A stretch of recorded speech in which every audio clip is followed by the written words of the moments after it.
दर्शन की 5वें दिन की सभा को उपस्थित सज्जनों देवियों,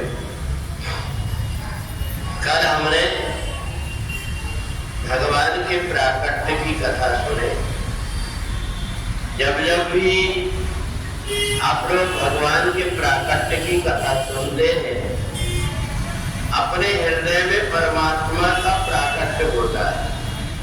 अब बात इतनी है कि हमारे हृदय में परमात्मा का प्राकट्य तो हो गया, परंतु हम उनको बैठाल करके कब तक रखें ये अपने ऊपर। यदि हम भगवान को अंदर बिठाते हैं तो नित्य प्रति उनसे हम बात करते रहे, उनकी सेवा करते रहे, तो परमात्मा हमारे हृदय में हमेशा बैठ जाता है। और इसलिए बहुत से लोगों को ये लगता है कि आज भगवान का जन्म उत्सव, चलो इसलिए जाते हैं कि जो भी जन्म उत्सव में पहुंचता है उसके हृदय में परमात्मा निवास करते हैं, और उसमें भी उस व्यक्ति के हृदय में बहुत जल्दी निवास कर जाते हैं जो भगवान के अनुकूल रंग का होता है। जिस समय पर भगवान का प्राकट्य होने लगा तो माता पृथ्वी बड़ी प्रसन्न थी कि मैंने कन्हैया को आमंत्रण दिया तो आ रहे। तो माता पृथ्वी ने पूरे के पूरे जितने भी अपने वृक्ष थे उनमें पीले रंग के फूल से भगवान का स्वागत की है। इसलिए जब कभी भगवान के प्राकट्य की कथा होती है और कोई पीले रंग के वस्त्र पहन करके आता है तो भगवान का उसके हृदय में बड़े जल्दी निवास हो जाता है। और इसलिए भी कि जैसे लोहा है, ये चुंबक को देख करके आकर्षित हो जाता है, और भगवान को पीला रंग बड़ा पसंद है। इसलिए भगवान जैसे ही देखते हैं कि पीले रंग पहन करके आए हैं और भगवान का उनके हृदय में प्राकट्य हो जाता है।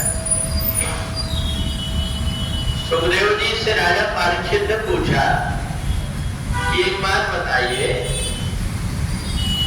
कि वसुदेव देवकी ने और नंद यशोदा ने ऐसा कौन सा पुण्य किया था जिसके कारण भगवान का उनको दर्शन हुआ। तो सुखदेव कहते हैं राजन, ये वसुदेव और देवकी को भगवान के पिता बनने का एक जन्म में नहीं बल्कि 3 जन्म मौका मिला। 3 जन्म। पहले जन्म में ये प्रश्नी और सूतपा थे, भगवान प्रश्नी गर्भा बनकर गया।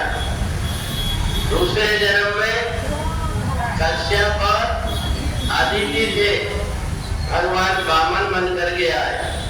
और तीसरे जन्म में वसुदेव और देवकी बने और भगवान उनके वासुदेव बन गए। 3 जन्म।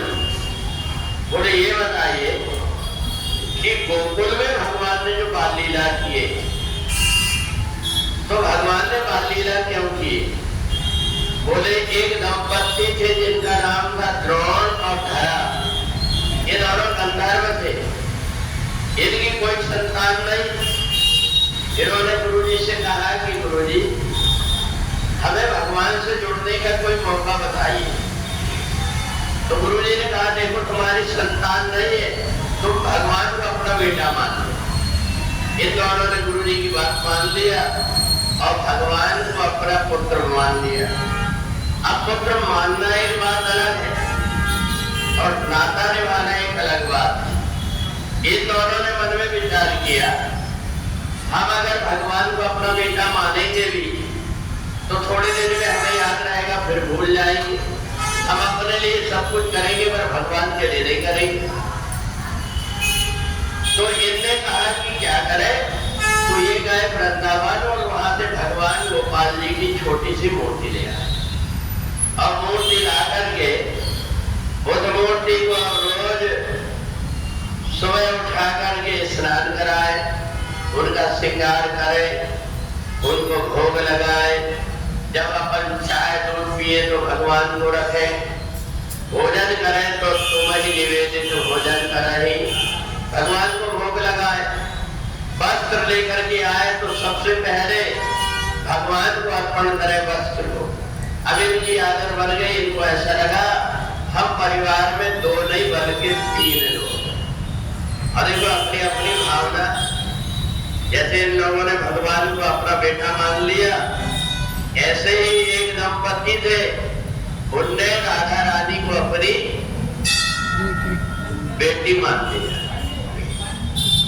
अब राधा रानी को जब बेटी मान लिए तो राधा रानी को जैसे बेटी माने तो राधा रानी इनको अपना माता पिता सोच करके कभी भी चले जाए। इनकी बेटियां थी 3,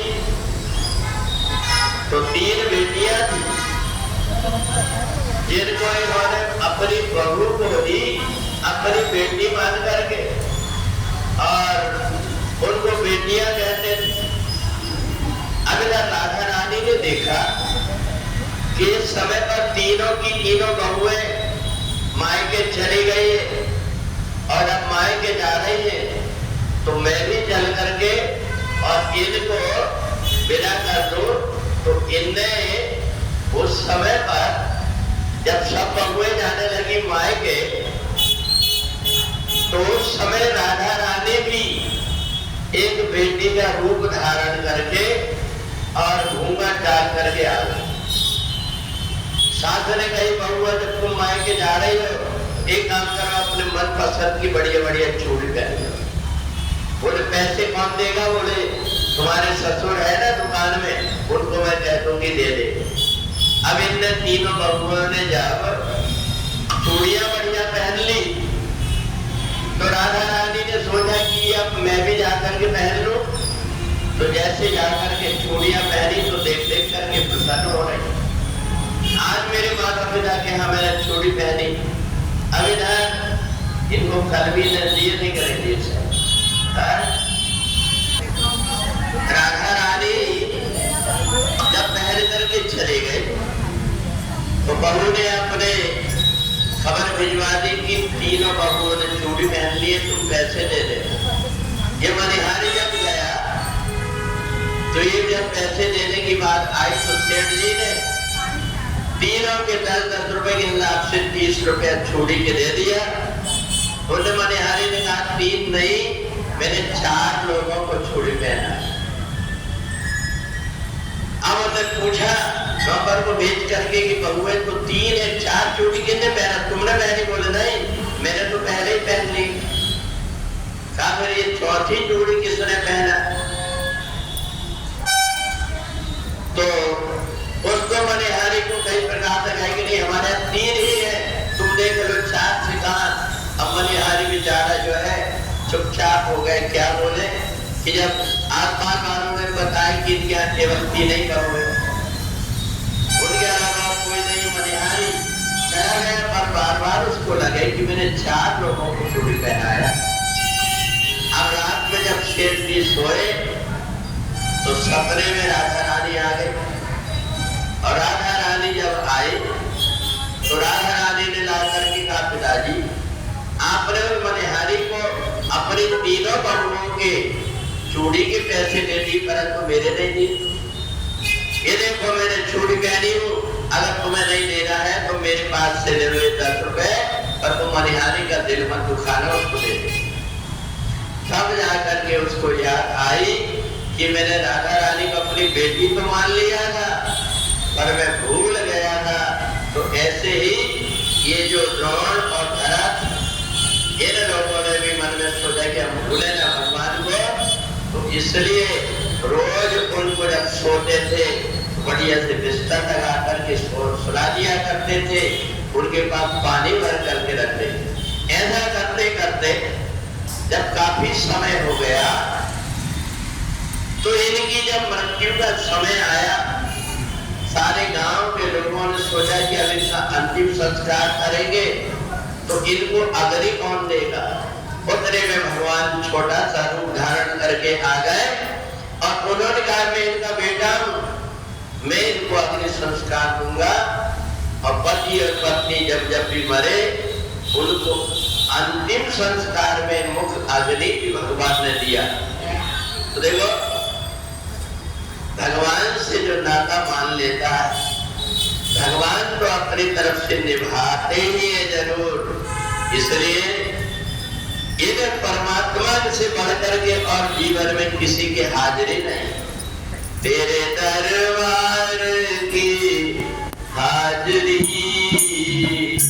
सबसे बढ़िया है, सबसे तेरे दरबार की हाजिरी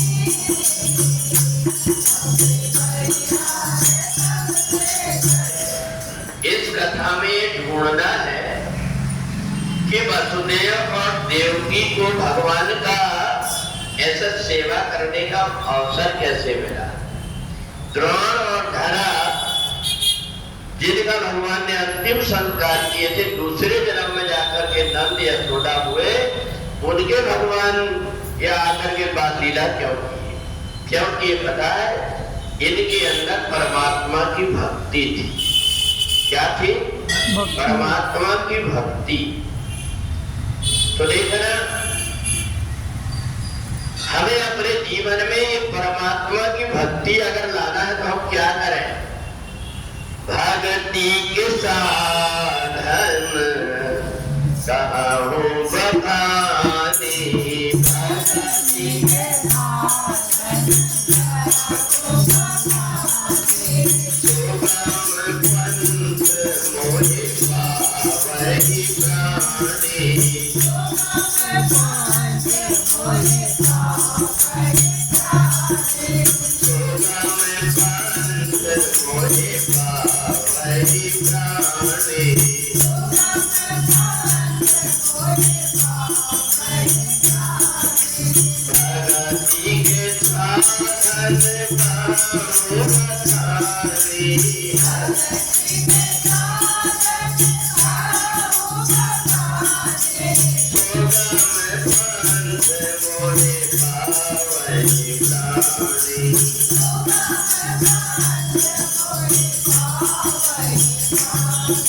भगवान कहते हैं कि भक्ति का एक ऐसा रास्ता है जिसमें ज्यादा कठिनाई नहीं उठाना पड़ता, बल्कि उठते बैठते चलते फिरते जो परमात्मा का नाम लेता उसके हृदय में भक्ति आ जाती। गीता क्या बोलती है? बोलती है अद्वेष्टा सर्वभूतानां मैत्रा करुण एवचा निर्ममो निरंकारा समभक्ता सुमे प्रिया। भगवान कहते हैं ऐसी भक्ति जिसमें किसी के प्रति हमारे मन में ईर्ष्या और द्वेष ना हो। अद्वेष्टा सर्वभूतानां मैत्रा करुण एवचा। हम उसको मित्रता के भाव से देखें और करुणा के भाव से देखें। क्यों देखें? क्योंकि इदम खर्विदम ब्रह्म। सिया राम मैं सब जग जानी,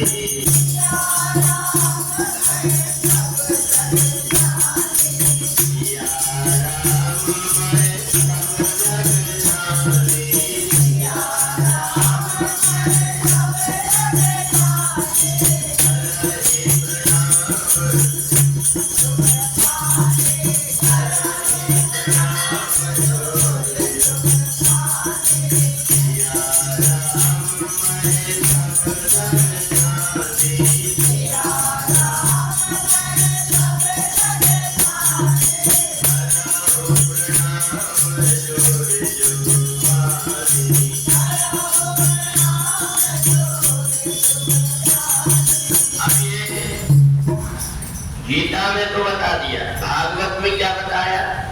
श्रवणम कीर्तनम विष्णु स्मरणम पाद सेवनम अर्चनम वंदनम दास्यम साख्यमात्म निवेदनम। का भगवान की कथा सुनो, भगवान का कीर्तन करो, भगवान से प्रार्थना करो, भगवान को भोग लगाओ। इससे क्या होगा? बोले परमात्मा की भक्ति मिल जाएगी। ये 9 प्रकार की भक्ति। अच्छा, और रामचरितमानस क्या कहते हैं? रामचरितमानस भक्ति कर सकते। ये नवधा भगति कहाऊ तो ही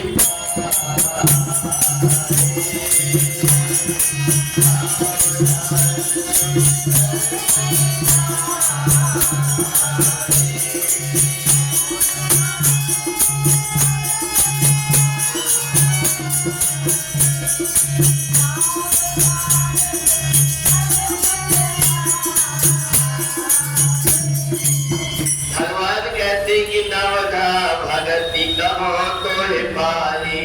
पर आगे की चौपाई क्या है? सावधान सुन और इसको क्या कर? मन में धारण कर। अगर भक्ति अगर व्यक्ति बाहर से दिखावा करता है तो भक्ति नहीं होती। भक्ति कैसे होती? वो मन में धारण करना पड़ता परमात्मा। अच्छा, हम भगवान की श्रवणम कीर्तनम हम कथा सुनते हैं, भगवान की कीर्तन करते हैं। तो हम जब भगवान की कथा सुनने जाते हैं तो हमें वक्ता क्या बोलते हैं? अपने को लोभ नहीं करना चाहिए, मोह नहीं करना चाहिए, कहते हैं ना। और वो अनाउंस काय का करते? पैसे के। हमें कहते हैं कि लोभ नहीं करना चाहिए। क्यों नहीं करना चाहिए? और अभिलाष गई थी वहां, परेशान होते रहे कि पैसे कैसे दादी। कथा पीछे, कथा रोक दो और पहले अनाउंस करो कि किसने दिया। तो ये बताओ, सावधान सुन धर्म मनमानी, मन में धारण करो। और भक्ति जो है 9 प्रकार की मन में धारण करते हैं। वो 9 प्रकार की भक्ति कौन सी है? प्रथम भगति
भगवान कहते हैं कि सुगम पंच मोह पावई प्राणी। तो इसमें पहली जो भक्ति है इसमें कोई नियम नहीं लगा। प्रथम भगत की संतन कर संगा, परंतु दूसरी से एक नियम लग गया। दूसरी भक्ति में क्या लगा दिया? रति। प्रथम भगत संतन कर संगा, दूसरी रति। रति माने मेरी कथा में प्रेम हो। और फिर तीसरी भक्ति में भी नियम लगा दिया, गुरुपद पंकज सेवा। तीसरी भक्ति इसमें सेवा करो परंतु अभिमान ना हो। और चौथी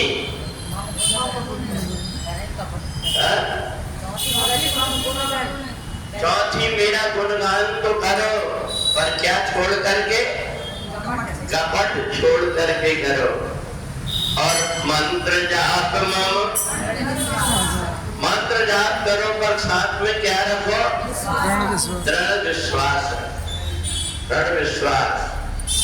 और छठवीं में छठ दम शील विरत बरु कर्मा।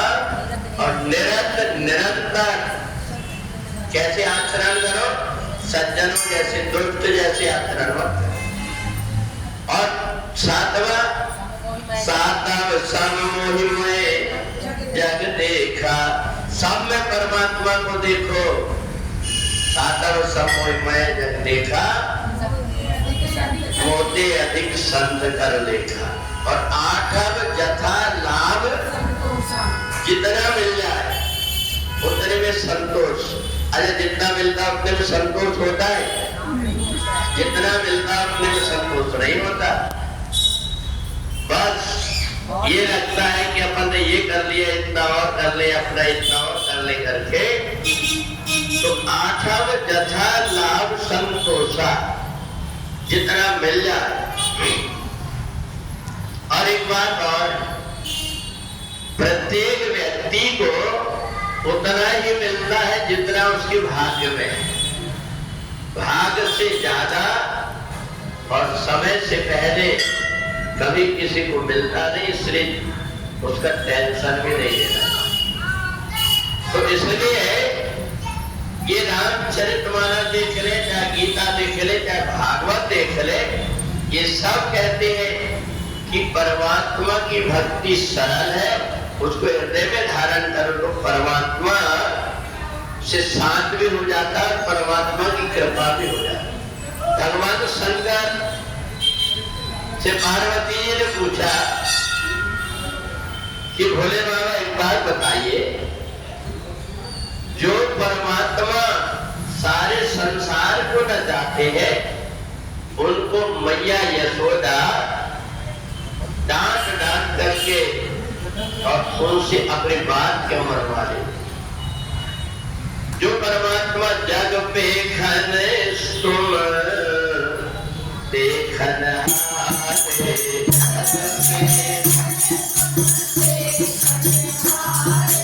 विधि हरि समुद्र जावन हारे,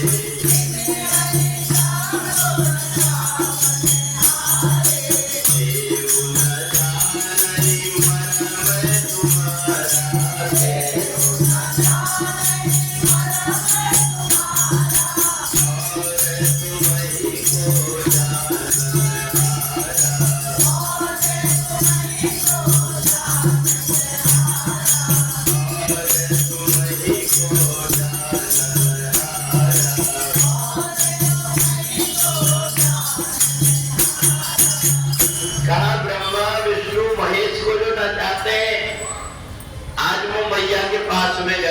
मैया ने कहा क्या कन्हैया? बोले मैया भूख लगी। बोले नहीं, मैं माखन नहीं दूंगी तुमको। बोले माखन कब दोगी? बोले पहले तू मेरे को नाच करके बता।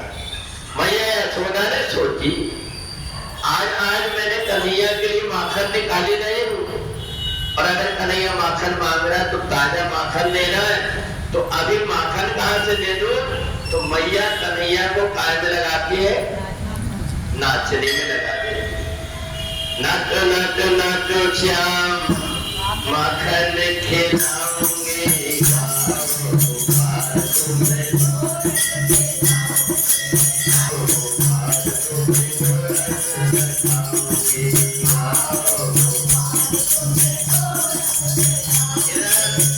भगवान नाचने लगे माखन के लिए, और नाचते नाचते भगवान रुक गए।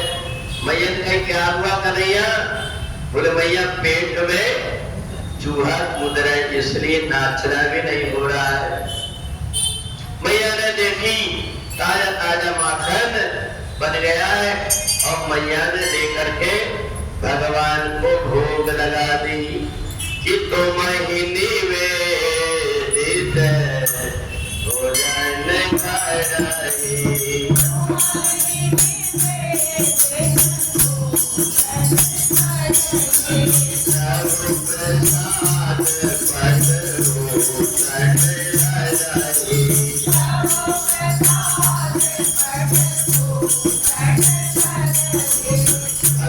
श्याम सुंदर को माखन खिला दी। मैया ने देखा अब मेरा कन्हैया ने बात भोग कर लिया है, अब ये बाहर निकलेगा, तो इसलिए एक काम करती हूँ कि इसका बढ़िया से श्रृंगार किए देती हूँ। मैया ने भगवान श्याम सुंदर को पकड़ा और पकड़ करके उनका श्रृंगार करने लगी। जब श्रृंगार करने लगी तो गोपियां देख रही थी। गोपियों ने कहा, देख तो आज कन्हैया की तरह सुंदर दिख रहा है। गोपियों ने कहा, पता है आज कन्हैया कैसा दिख रहा है? बोले कैसा दिख रहा है? तेरा किसने किया श्रृंगार सावरे, तेरा किसने किया लगे दूल्हा सा तू श्रृंगार सावरे, लगे दूल्हा सा तेरा किसने किया श्रृंगार सावरे, तेरा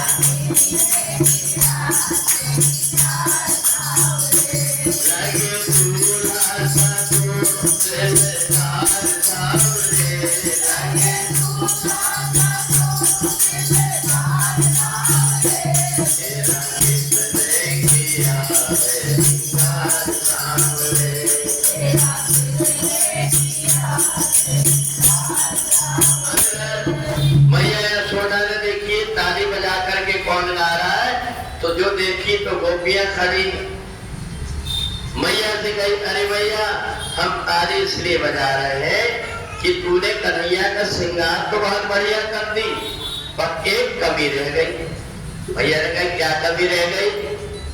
बोले सारा श्रृंगार कर दी, आंख में तूने काजल लगा दी, होठ में लाली लगा दी, कुंडल पहना दी, हाथ में कंकड़ पहना दी, पैर में बजने वाले पायल पहना दी, कमर पटा पहना दी, बाजूबंद पहना दी, पीले रंग की पीतांबरी पहना दी, पर अभी भी एक चीज रह गई। क्या रह गई?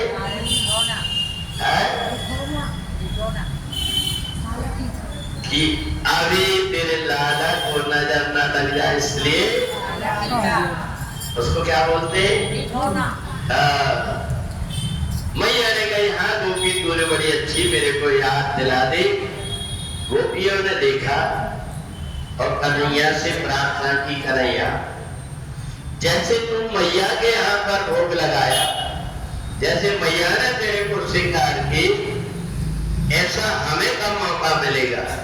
अब पता है भगवान का स्वभाव क्या है कि राम सदा से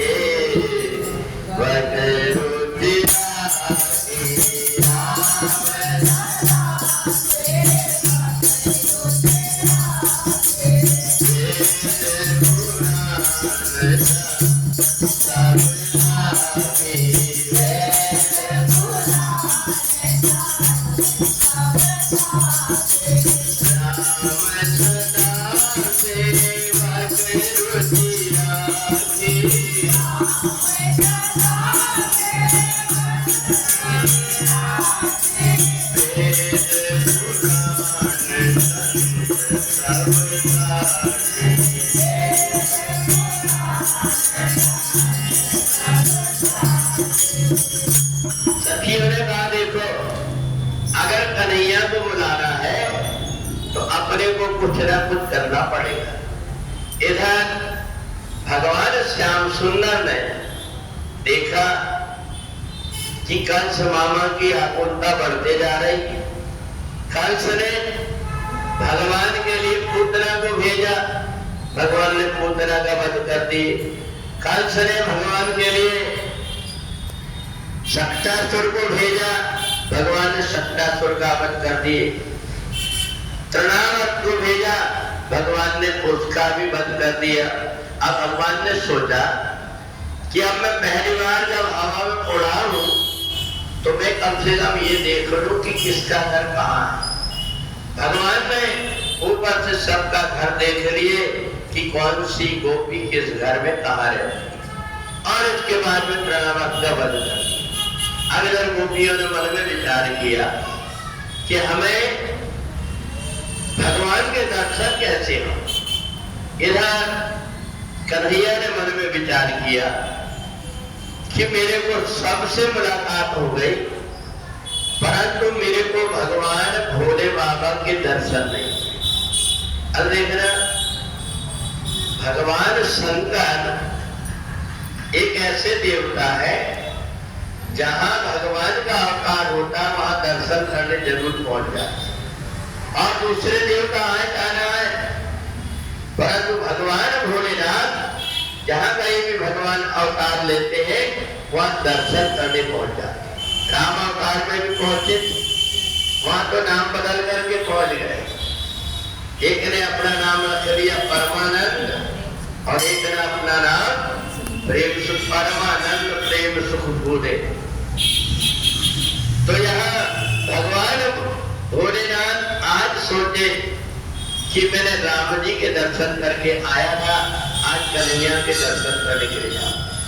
और कन्हैया के दर्शन करने के लिए जब गए तो मैया ने जब देखा भोले बाबा का रूप तो भगवान भोलेनाथ को साथ मना कर दिया।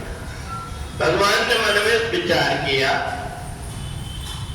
कि इतनी दूर से भोले बाबा चल करके आए हैं और मैया ने उनको दर्शन नहीं कराए, इसलिए अब मैं ही कुछ करता हूं। अब तो मैया परेशान हो गई, कन्हैया को समझाते समझाते, पर कन्हैया ने जोर रोना शुरू किए तो अब चुप नहीं रहे। मैया ने बहुत प्रकार से कोशिश करी, राई नमक लेकर के उतारी, पर कन्हैया चुपने को तैयार नहीं। मैया ने लोरी गाना शुरू कर दिया। आधी रात से ज्यादा हो गई, कहे यशोदा मैया, अब तो सो जा रे कन्हैया।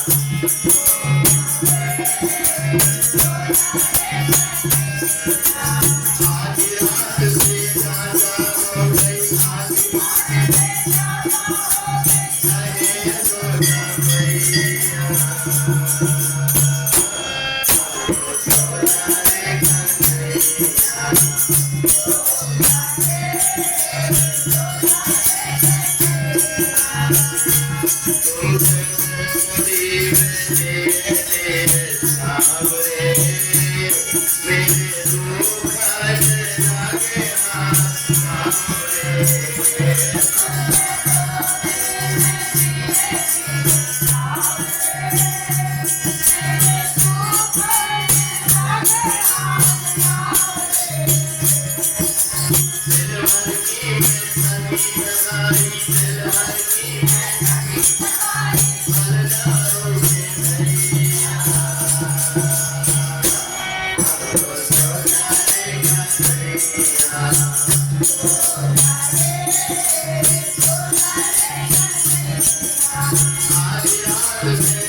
मैया चुपा रही कन्हैया को, पर कन्हैया नहीं चुप रहे। दासी ने कही, अरे भैया लाला को लगता है किसी की नजर लग गई, एक काम करो, मैं कहीं किसी झाड़ने वाले को देखती हूँ। और दासी दौड़ करके गई, भोले बाबा वहां खड़े होकर के मंत्र बोलने लगे जोर जोर से। दासी ने पूछी, बाबा तुम्हें नजर झाड़ता आता? बोले हम एक काम करते हैं। तो जैसे ही भगवान भोलेनाथ पहुंचे और जैसे झाड़ने लगे, कन्हैया ने मैया की गोद से जब उछलने लगे तो इतनी जोर से उछले जाकर के भोले बाबा की गोद। मैया ने देखा कि भोले बाबा की गोद में जैसे कन्हैया पहुंचे हैं, वैसे ही जितने सांप और बिच्छू नीचे दबाए थे वो सब आकर के कन्हैया को झूम गए। अब मैया घबरा गई। मैया ने देखा कि अब क्या करूं मैं? भगवान ने कहा, मैया तू चिंता मत कर, ये जो तेरे लाला है इसको ये सांप कुछ नहीं करेंगे, क्योंकि ये तो हमेशा सांप के ऊपर सोता है। भगवान भोलेनाथ ने जैसे देखा और देख करके कहा, अरे भैया एक काम कर, मेरे को तेरे लाला के हाथ की रेखा देख करके बड़ा विचित्र लग रहा है, बताओ कि ना बताओ?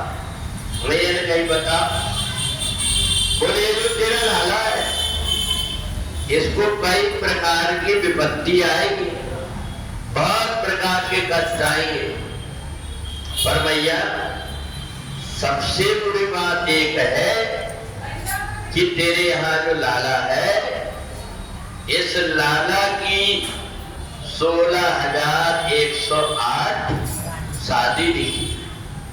मैया घबरा गई कि बताओ 1 2 4 की बात हो, ये 16,108। मैया मैं नहीं कह रहा हूं ये तेरे लाला के हाथ की रेखा। क्या राजा परीक्षित सुखदेव जी से पूछते हैं कि ये बताओ भगवान भोलेनाथ ने जो कुछ बताया है वो सही है क्या? तो सुखदेव जी ने कहा बिल्कुल 100% सही। क्या? ये कौन है? बोले बाबा, बोले तुम त्रिभुवन गुरु वेद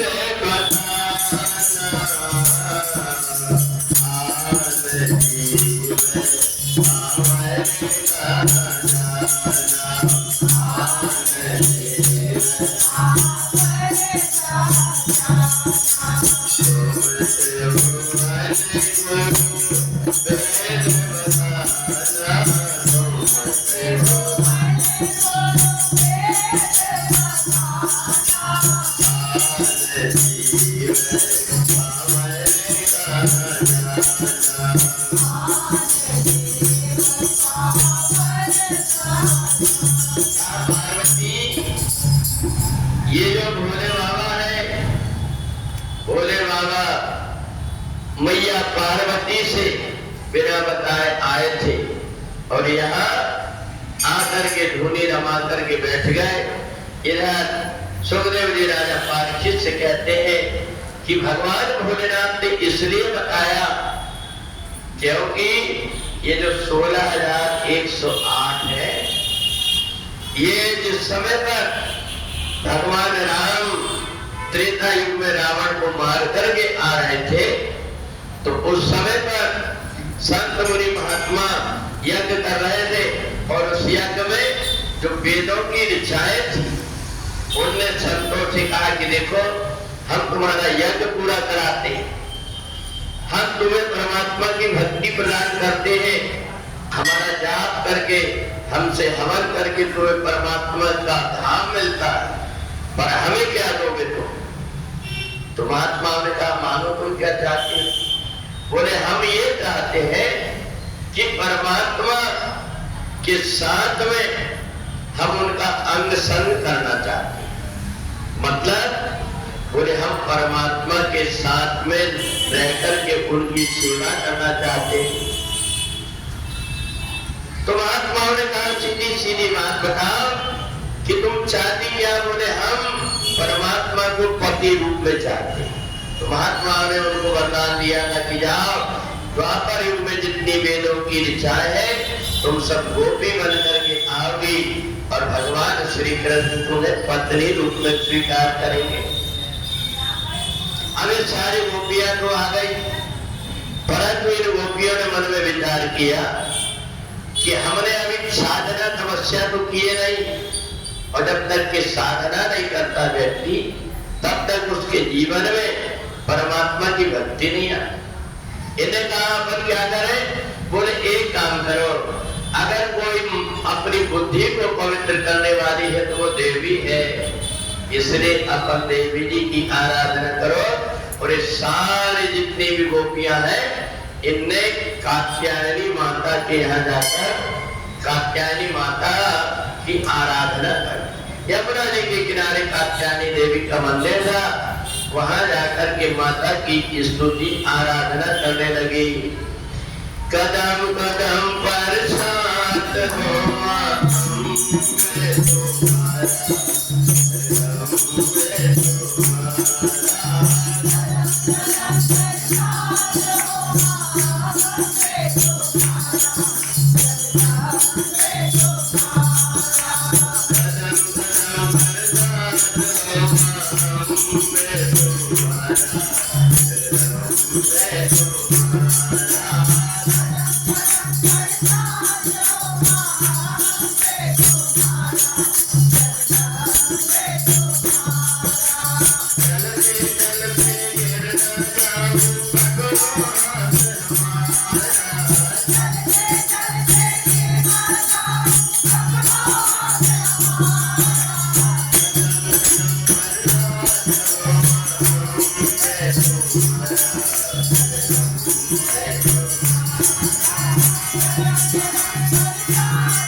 व्रत के कारण माता कात्यायनी प्रसन्न हो गई।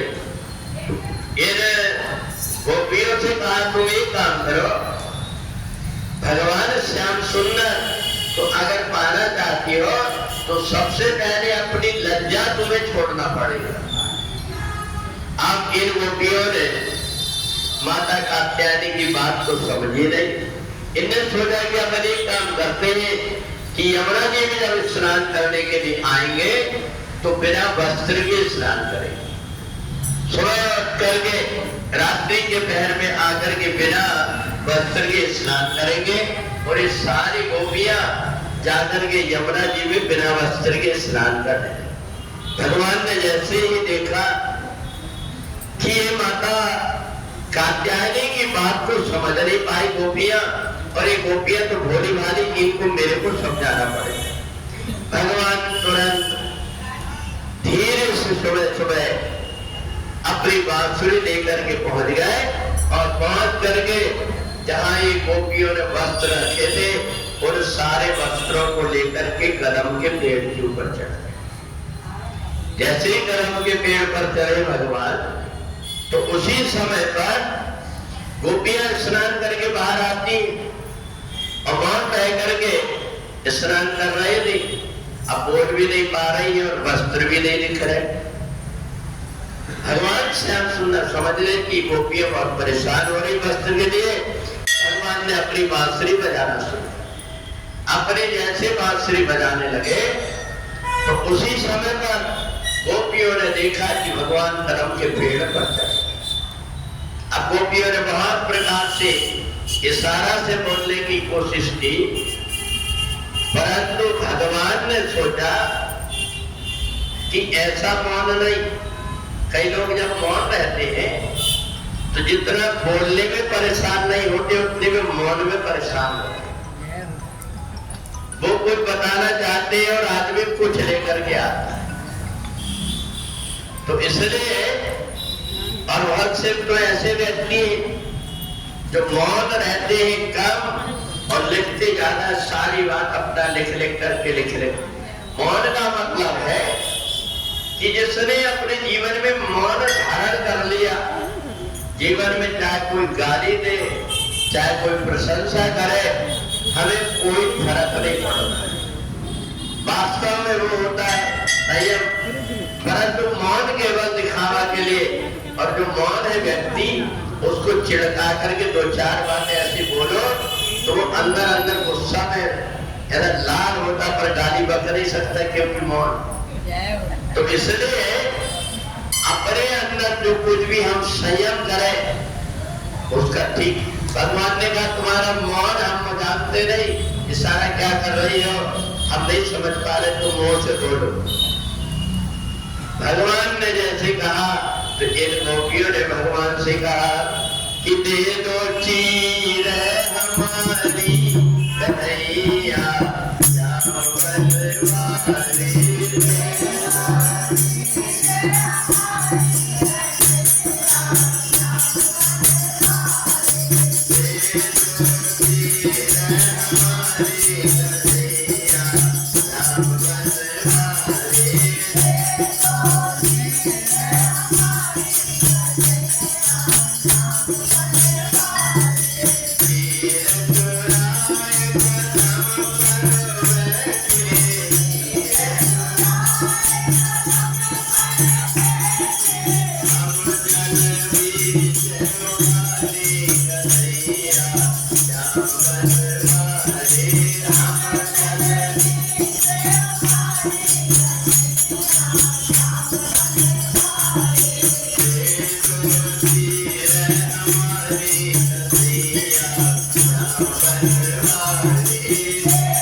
एक बात बताओ, तुमने जल में स्नान करते समय एक बात ये नहीं सोचा कि तुम्हें रात्रि के अंधेरे में कोई नहीं देख रहा, पर जल में वरुण देव रहते, वो देख रहे हैं, इसलिए तुम बिना वस्त्र के स्नान कर रहे हो, तो तुम्हारा स्नान का तो पुण्य नष्ट हो रहा है।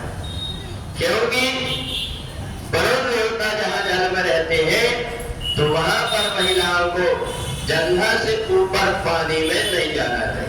अगर गए तो वरुण देव से पहले प्रार्थना करें, हे वरुण देव, हमारी मजबूरी है, हमें नदी पार करना, इसलिए हमें क्षमा करना, और तब जाकर के उसमें प्रवेश करना चाहिए। क्या कन्हैया, एक बात बताओ, हम तो एक तो पढ़ी लिखी नहीं, हमें एक ज्ञान कौन दे?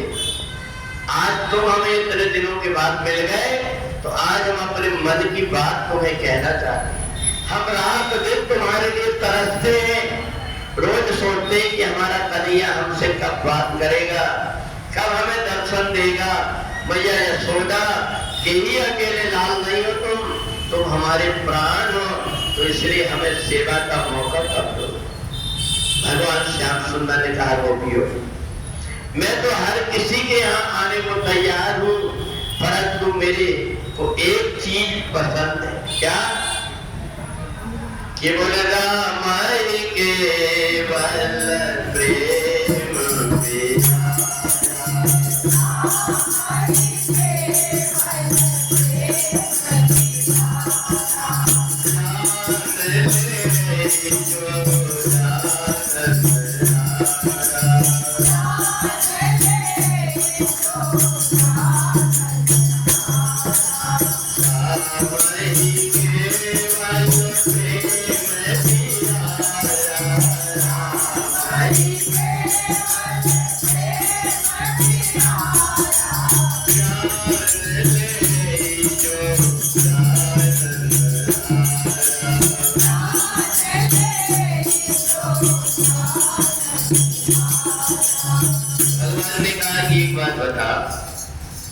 तुम मेरे को कहती हो कि तुमने हमें अभी तक सेवा का मौका नहीं दिया। तुम रोज भोजन करती हो कि नहीं करती? गोपियों ने कहा करते। स्नान करती हो कि नहीं करती? बोले हाँ करते। फिर तुमने कभी सोचा क्या मैं एक आध दिन अपने घर में कन्हैया को बुला करके भोग लगा दे? आज गोपियों को समझ में आया। गोपियों ने कहा, कन्हैया सचमुच में हमने तुम्हारे लिए जन्म तो लिए, परंतु हम सेवा नहीं कर पाए, पर अब हम याद रखें। इन गोपियों ने मन में संकल्प कर लिया कि अब जब तक हम कन्हैया को अपने घर में भोजन नहीं कराएंगे, तब तक हम भोजन नहीं करेंगे। सारी गोपियों ने जब व्रत ले लिया, कन्हैया को चिंता हो गई। कन्हैया ने सोचा मेरे कारण पूरी गोपियां भूखी और प्यासी रहेंगी, इसलिए भगवान ने अपने घर में खाना खाना कम कर दिया। मैया यशोदा कहती, अरे कन्हैया, पहले तो तू लाला 8-8 टाइम खाता था, आजकल तो तू खाने के लिए देखता। भगवान ने कहा, अरे मैया, अब मेरे को भूख नहीं लग रही, क्योंकि भगवान को अब दूसरे के यहाँ घर जाना है। अब इधर गोपियों ने सोचा कन्हैया को हम पहले आएगा तो खिलाएंगे क्या? तो देखना, अपने यहाँ पृथ्वी में अगर अमृत के बाद और कुछ है तो वो है दूध, दही, घी, मक्खन। तो इसलिए गोपियों ने मन में विचार किया कि हमें अगर कन्हैया को खिलाना है तो पृथ्वी का अमृत मक्खन खिलाना चाहिए। इन गोपियों ने बढ़िया बढ़िया अपने घर में मक्खन जमा करके रख लिया, परंतु अब जाकर के कन्हैया को बोले कैसे? गोपियों ने कहा हमने एक बात सुना है क्या कि बिन पात चले सुने बिन गाना।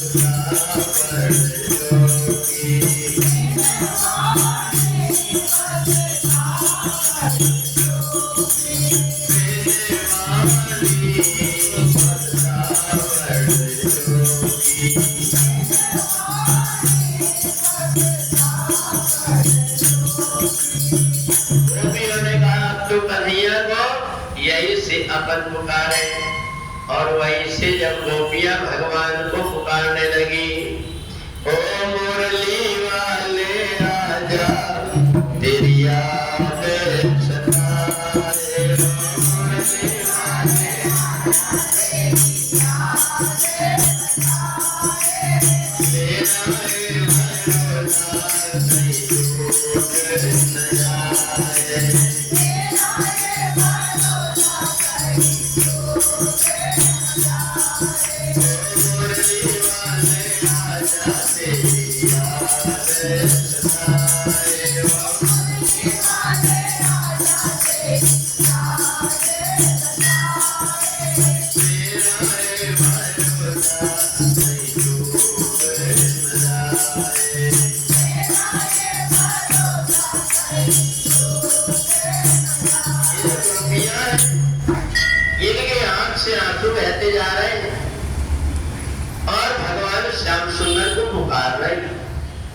इधर भगवान ने मन में विचार किया कि अगर मेरे जीवन में मैं थोड़ा सा सरलता अगर धारण कर लूं तो मेरा भक्त टेढ़ा हो जाता है। अगर कोई व्यक्ति ज्यादा सीधा सहज बन जाता है तो दूसरे लोग उसकी कदर नहीं करते। भगवान ने सोचा ये गोपियों को पहले अभी इंतजार करने देना। भगवान श्याम सुंदर को आज मैया अपनी गोद में लेकर के बैठी है, और भगवान श्याम सुंदर से कहती है कन्हैया एक बात बता कि तेरे को संसार में सबसे प्यारा कौन है? तो भगवान श्याम सुंदर कहते हैं मेरे को सबसे अगर प्यारी है तो मेरी बांसुरी। भगवान को बांसुरी क्यों प्यारी है? क्योंकि भगवान शंकर ने कन्हैया को दिया था, और वो जो बांसुरी है ऐसी बांसुरी थी भगवान जैसे मुख में रखते थे वो हर किसी गोपियों के नाम ले लेकर के पुकारा था। तो वेदों की जितनी ऋचाएं हैं उनमें आवाज आती थी बांसुरी में, इसलिए भगवान श्याम सुंदर कहते हैं मैया मेरे को सबसे ज्यादा अगर कोई प्यारी है तो मेरी बांसुरी। कहा लाला मेरे से तो पूछ लिया, तूने बता दिया कि मेरे को बांसुरी प्रिय है, परंतु मेरे से भी तू पूछ कि मेरे को क्या प्यारा है। भगवान ने कहा भैया एक बात बता कि तेरे को क्या प्रिय है संसार में? कहा मेरे को सबसे ज्यादा अगर प्रिय है तो मेरा बेटा प्रिय तू है कन्हैया। भगवान ने कहा रे भैया ऐसे तो हर मैया बोलती है पर उसकी अच्छी गोवर्धन जैसी पिटाई भी तो करती। बोले नहीं कन्हैया, बोले भैया तेरे को ज्यादा बछड़े प्रिय है क्योंकि तू रोज अपने बछड़े को लेकर के हाथ फेरती, मेरे ऊपर तूने कभी हाथ नहीं फेरा। भगवान ने कहा नहीं कन्हैया मैं बता दूं मेरे को सबसे अगर प्रिय है तो तू प्रिय है, और यहाँ तक के कह दूं कि प्राणों से भी ज्यादा तू प्रिय है। भगवान ने कहा सच में मैया तू मेरे को इतना प्रेम करती? बोले हाँ, तेरी कसम लाला मैं तेरे को इतना प्रेम करती। भगवान मैया के गले में डूब गए कि मैया तू कितनी अच्छी है ना, धन दौलत सारी चीज छोड़ करके तू मेरे को इतना प्रेम कर। इतने में दासी ने चिल्लाई, अरे भैया तू बात में लगी है और आगे में तूने दूध रख के आई, वो दूध उफना रहा है। मैया ने तुरंत कन्हैया के हाथ झटकी और नीचे पटक करके दौड़ी और जाकर के दूध उतार करके रखी। भगवान ने कहा देखो, अभी मैया ने कही थी मेरे को सबसे ज्यादा प्रिय कौन है? तू है, बस अब मेरे को कद्दू जैसी पटक गई। अब मैं भी देखता। भगवान ने उठाया अपनी बांसुरी और जितनी मटकी थी सारी मटकियों को फोड़ दिया। अब भैया जब आई तो कन्हैया पलंग के नीचे छिप गए। भैया देखे, अरे राम राम, ये मेरी मटकी इतने दिन की रमी रमाई किसने फोड़ दी? लगता कहीं से कोई बिल्ली ली आ गई। दासी ने कहा नहीं रे भैया, बिल्ली बिल्ली नहीं है, तेरा कोई बिल्ला है।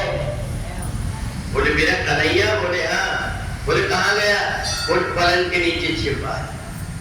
भगवान जैसे देखे कि भैया डंडा लेकर के आ रहे तो आसपास भागने लगे। अरे नाना भाती ये नचायो भगतों ने प्रभु।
नचाने वाले भगवान मैया के डंडा को देख कर के भाग रहे। भगवान जब भागते ठोकर लगी और गिर गए। मैया ने जाकर के पकड़ी और कान पकड़ करके कन्हैया को डंडे से पीटने लगी। सारे देवता ऊपर से देखने लगे कि देखो सारे संसार के मालिक की आज दशा इन माँ के कारण हो रही। सारे देवता देखने लगे, भगवान को बड़ी शर्म आई। भगवान ने मैया की पैर पकड़ ली, अरे मैया एक बार मेरी गलती माफ कर दी। कहा देख कन्हैया तूने पहली बार गलती किया तो मैं माफ तो किए देती हूँ, मारूंगी नहीं पर बांधूंगी जरूर दे। भगवान श्याम सुंदर को रस्सी से लेकर के हाथ दोनों बांध करके और कुकर से ले जा करके मैया ने बांध दी कि कन्हैया बंध गए।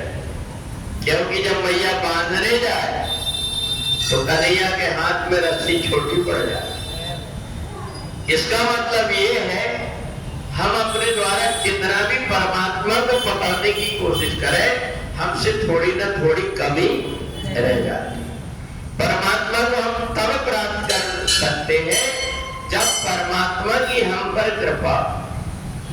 बिना परमात्मा की कृपा के परमात्मा पकड़ में नहीं आती। और परमात्मा इसलिए पकड़ में आ गए, इसलिए पकड़ में आए परमात्मा क्योंकि उन्हें एक लीला करना था। कौन सी लीला? जो दो पेड़ थे आंगन में यमला अर्जुन के, उन दो पेड़ों को जो है भगवान को उद्धार करना था। मैया बांध करके चली गई। भगवान खींचते ऊखर को ले गए दोनों पेड़ के पास में और जैसे झटका मारे वैसे ही ये नीचे गिरे। भगवान ने कुबेर के दोनों पुत्र जिनके नाम थे नलकुबर और मणि। अच्छा आप लोगों ने वो शिव पुराणी की कथा सुन के कितनी कथा याद हुई? तो होगी 16 सोमवार क्यों किया जाता, 16 क्यों किया जाता, 3 दिन से वही चल रहा था। कथा जब अपने हृदय में चली जाती है तो कन्हैया को हृदय के अंदर ही रहना पड़ता है। जिसके हृदय से कथा बाहर हो गई कन्हैया भी वो स्थान को छोड़ देते। भगवान को कहते हैं ना, भगवान कहाँ रहते हैं? नाहं वसामि वैकुंठे योगिनां हृदय नवै मद्भक्ता यत्र गायन्ति तत्र तिष्ठामि। तो भगवान नारद जी से कहते हैं मैं उस व्यक्ति के हृदय में जिसके भराए निरंतर कोई न पूरे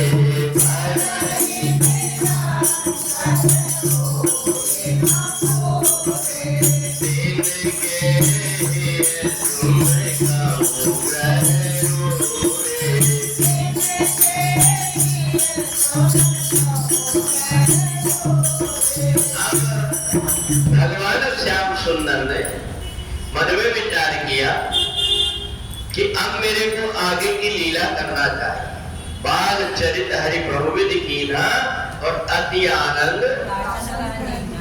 भगवान ने सोचा अभी मेरी केवल घर में लीला हुई है, अब मेरे को बाहर की लीला करना है तो मेरे को 2-4 मित्र बनाना पड़ेगा। भगवान ने छोटे छोटे ग्वाल वालों को अपना मित्र बना। अब कहा भैया अपन एक काम करते हैं, क्योंकि अपने गांव की जितनी ग्वालें हैं वो सारी ग्वालें कंस के डर के कारण जितना भी दूध दही मक्खन होता वो सब मथुरा पहुंचा देती है। अपन सबसे पहले तो अपने दुश्मन की अर्थव्यवस्था नष्ट करना है, इसलिए उसके यहाँ दूध दही जाना बंद हो जाए। इसलिए अपन आज से इनके घर में दूध दही की चोरी करते हैं। तो ये गोपियां जितना भी दूध इकट्ठा करे एक बार जाकर के पी जाए। इन गोपियों ने मन में विचार किया कि हमारे यहाँ कन्हैया जब हम बुलाते तो नहीं आते और चोरी से आकर के हमारे माखन को खा जाते हैं, हमारे दही को पी जाते हैं और मटकी को फोड़ जाते हैं। तो इसलिए एक काम करो, अब तो अपने को अपने हाथ से कन्हैया को भोग लगाना है, इसलिए हमें कन्हैया को बुलाना पड़ेगा। तो अब ये सारी गोपियां भगवान को पुकारने लगी, आज मेरे अंगना में आओ नंदलाल, चले आओ दर्शन की प्यासी गुजरिया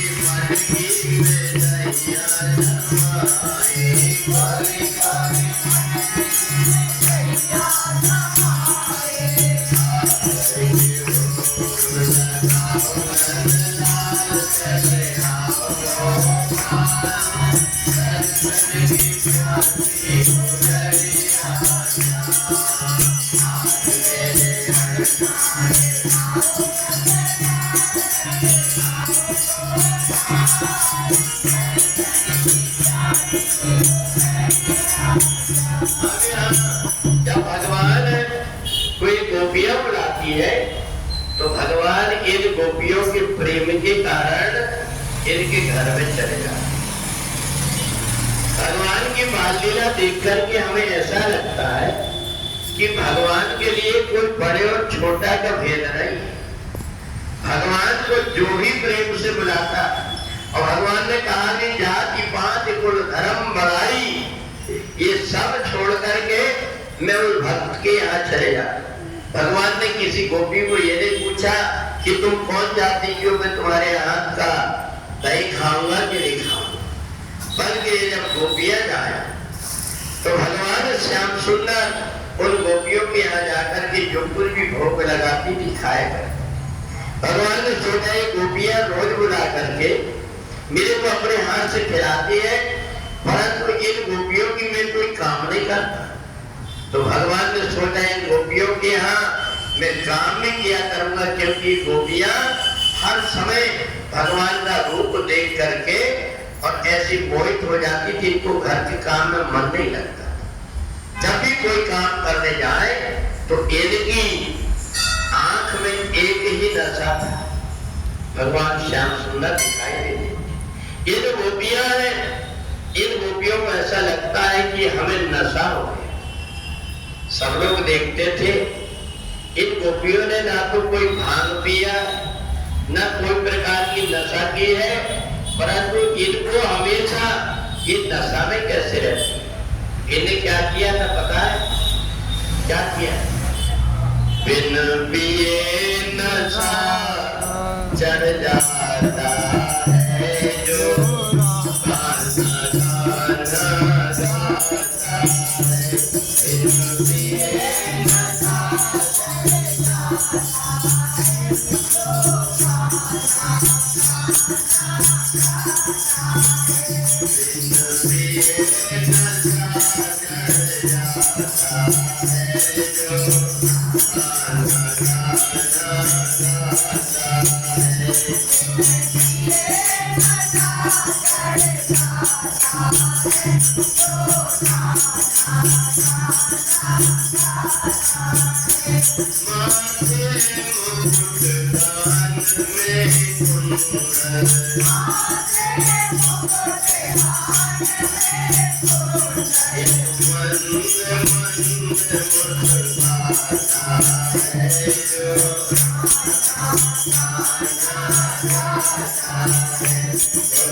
भगवान श्याम सुंदर को जब देखती थी तो आपस में देखते रहती थी कि कौन गोपी हमें आगे से दिख जाए, कौन गोपी पीछे से दिख जाए।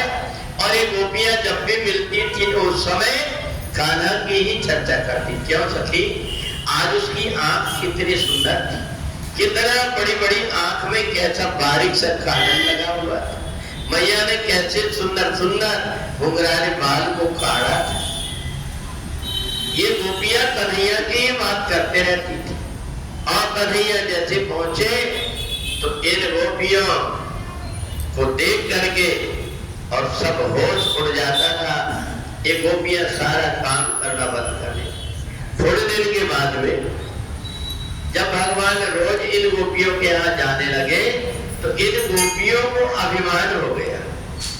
इनको अभिमान हो गया कि कन्हैया तो बिना बुलाए आ जाता है, इसलिए इनके मन के अंदर अभिमान हो गया। भगवान पहले इनके यहाँ चोरी नहीं करते, इन गोपियों का अभिमान हो गया।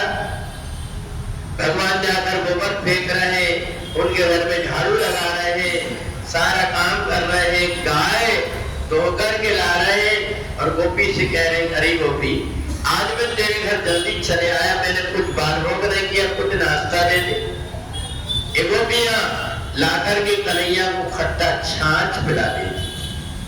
भगवान ने कहा देखो अच्छा अच्छा मक्खन और दही मथुरा पहुंचा देती और मेरे को खट्टा छाछ पिला रहे, तो इसलिए भगवान ने सोचा अब इनके यहाँ रहने ही नहीं देना। उन्होंने माखन चोर मंडल बना लिया और इन गोपियों के यहाँ के दूध दही को भगवान पहले ही खा जाते थे, बेचने के लिए बचने। अब इन गोपियों ने देखा अब तो हमारे घर में डाका डालने लगा, कन्हैया चोरी करने लगा, तो मैया के पास में जाकर के शिकायत करने लगी, तेरो बिगड़ गए होरी नंदलाल।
अरे भैया तेरे लाला ने देख कैसे कैसे हमारी मटकी फोड़े, हमारी भैया मरोड़े, ये सारी एक एक करके शिकायत करने लगे। भैया ने बुलाई कन्हैया इधर आ। कन्हैया बिल्कुल डरते डरते आ, बोले देख इतनी सारी गोपियां तेरी शिकायत कर रही, बता तूने इनके यहाँ माखन खाया? भगवान का पेट अंदर। भैया ने सोची कि इसका पेट तो भूख लगी, अभी मेरे को कह रहा भैया मेरे को जोर की भूख लगी, और ये कह रहे हैं कि इनने अभी हमारे यहाँ से माखन खाया, इनने मटकी फोड़ा, ग्वाल वालों को खिलाया। भगवान से पूछा सच बता कन्हैया, सच बता तूने माखन खाया? भगवान साथ बदल गए, भैया मैंने नहीं खाया। बोले ये कैसे बोल रही? बोले ये सब मुझसे जलती है, मुझे तुमका दोष लगाया, मैया मैं सच कहता हूँ, मैंने नहीं माखन खाया। ये सब मुझसे जलती है, मुझे तुमका दोष लगाया, मैया मैं सच कहता हूँ, मैंने नहीं माखन खाया। मेरे घर में रहा जो माखन, क्यों बाहर करूँ मैं चोरी?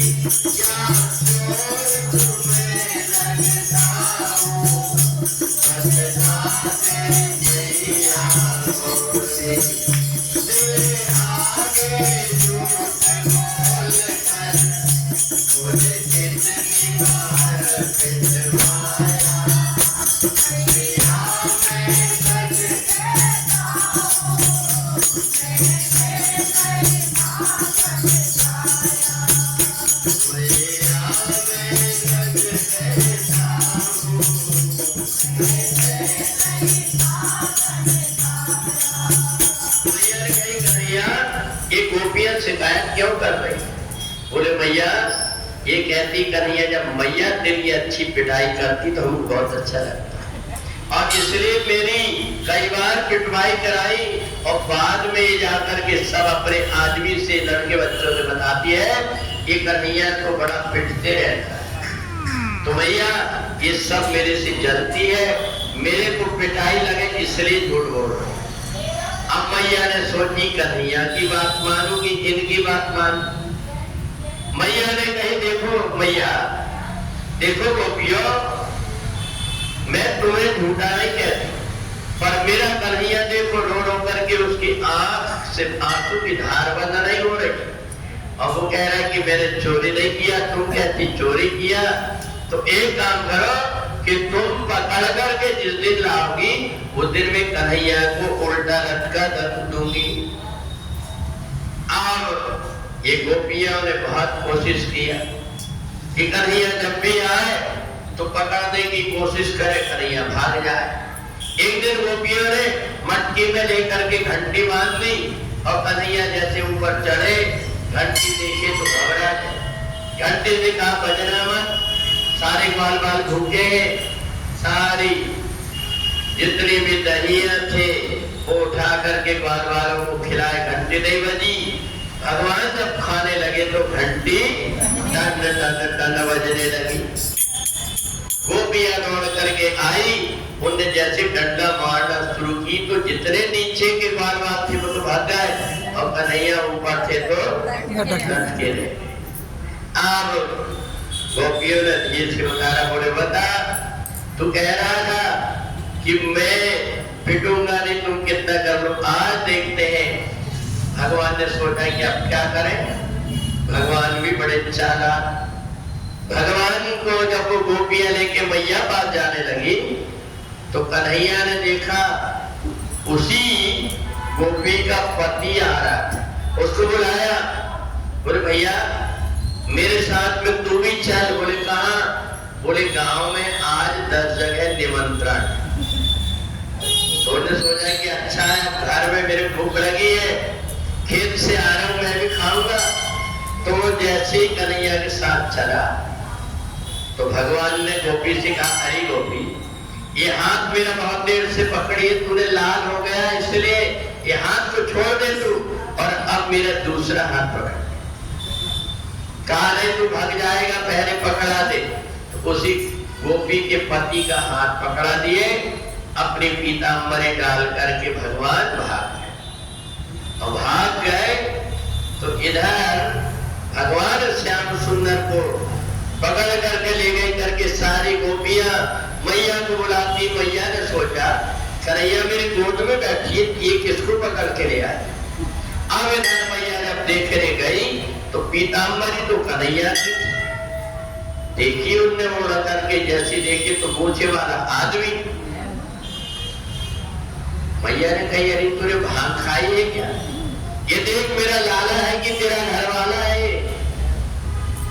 इन्हें देखी कि मैं तो अपने लाला को लेकर के आई थी, मेरा घर वाला कहां से आ गया? बोले मैं खेत से आ रहा था, कन्हैया ने ले आया खाने के लिए। बोले खाने के लिए देवा, वो 2 मुक्का मारी, ये हमारी बेइज्जती कर दी। भगवान श्याम सुंदर इन गोपियों के लिए ऐसी लीलाएं करते थे। इन्हीं लीलाओं को जब हम भगवान श्याम सुंदर की जन्म के समय पर उन्हीं कन्हैया की लीलाओं को अगर अकेले में उठते बैठते चलते फिरते, आदि शंकराचार्य की माँ यही करती थी।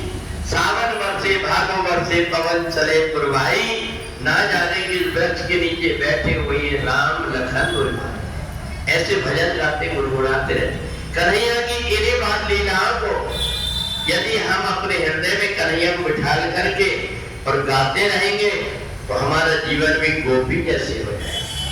सारी गोपियां अब तो कन्हैया से डरने लगी कि कब किसकी बदनामी करा दे, और कन्हैया अब डरती की चोट में ग्वाल बालों को साथ में लेकर के चोरी करने। सारे लोग कहते चलो भैया कहाँ, बोले मच गया चोर सारी नगरी। चला बोला